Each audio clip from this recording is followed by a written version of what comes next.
start. If we take into consideration the affiliated colleges, we will notice that the teachers are subjected to such humiliating conditions that it is not possible for them to discharge their duties to their students, to impart to their students any sense of responsibility or any moral values in their lives. I therefore, sir, feel that it is necessary to be more careful about the preservation of academic freedom to teachers. Sir, we are grateful to the Education Ministry and to the University Grants Commission for upgrading the salaries of teachers in the central universities.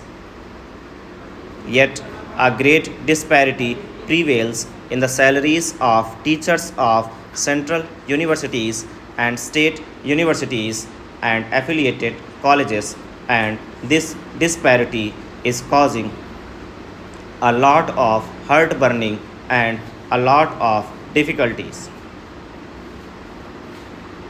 As one connected with education, I may say that there is not such a marked difference in the quality of teachers serving in the central universities and in the state universities and in affiliated colleges as to justify the great disparity in the salaries of teachers of these institutions. I feel, sir, that we must keep in our mind the remarks of the University Grants Commission made in their earlier annual report with regard to teachers' salaries.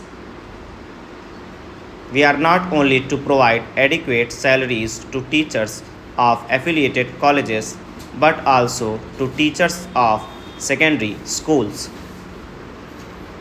We must remember, sir, that a great majority of students study in affiliated colleges and the quality of education is largely determined by the quality of work that is done in affiliated colleges.